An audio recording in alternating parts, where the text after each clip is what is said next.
It's Friday, and welcome back to Marketing Mindsets, where we examine the ideas that shape modern business thinking. I'm your host, Ntabi Singh, and today we're looking at Malcolm Gladwell's The Tipping Point. We're going to explore how ideas and trends spread through society. So picture this. It's 2019, and the Jerusalema dance challenge starts in our country.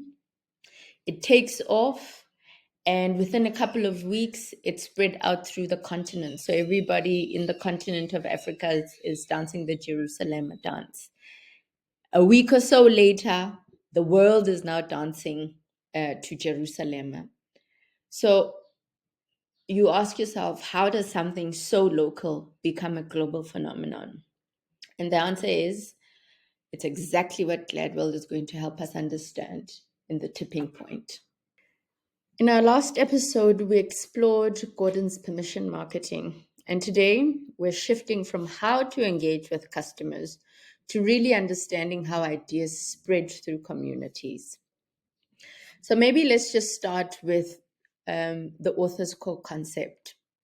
And I'll give an example. So imagine you're at church, right? And it is time for praise and worship. Then somebody starts singing a song. Then the next person joins in. Then the next person joins in. And ultimately, the whole congregation sings the song that the single person has started. So that moment, when a few voices become many, is called the tipping point.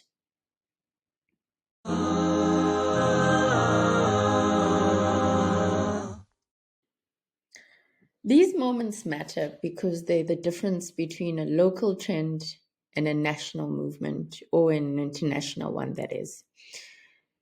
Think about how mobile money transformed banking across our continent. It started small, but reached a tipping point that changed everything. The author identifies three types of people who made things spread.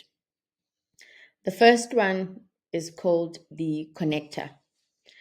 And the connector, as an example, is think of your neighbor or umakhelwane who knows everybody in the community and their cousins too, but we know the reasons for that.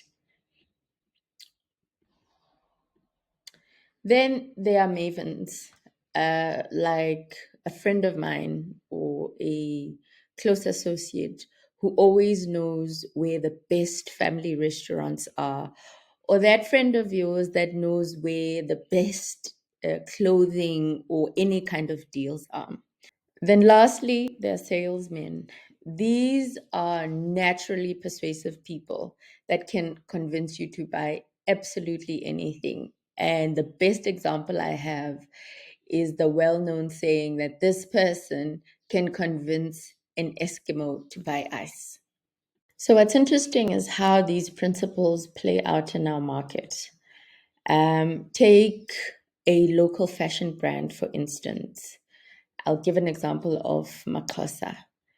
A few influencers or prominent people in the country started wearing the local design, and all of a sudden it triggered a nationwide trend and now international.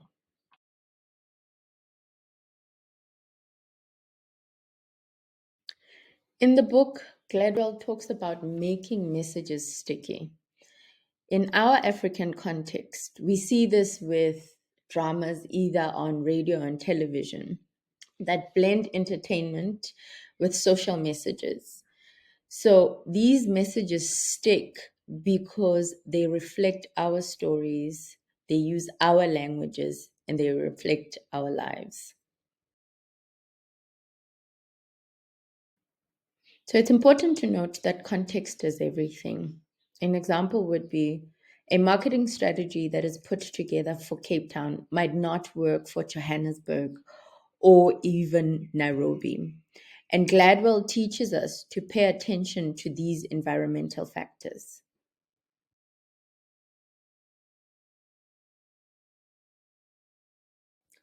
For African businesses, these insights are very important. So, whether you're launching a new product in a different area outside of Joburg or expanding your services to maybe Botswana, understanding tipping points helps you, one, identify the right community leaders to partner with, two, create messages that resonate with local contexts, three, recognize when a market is ready for your idea. So, in today's digital age, where WhatsApp groups and social media can make or break a brand, Gladwell's principles are still relevant. What's important to remember is while technology changes, human nature really doesn't. So, that's our quick exploration of the tipping point. Next week, we'll explore another book which gives us relevant insights. Might be written a long time ago, but the insights are still applicable in this day and age. Until then, remember, in our continent, our communities have always understood the power of word of mouth. Gladwell just helped the world catch up. That's all.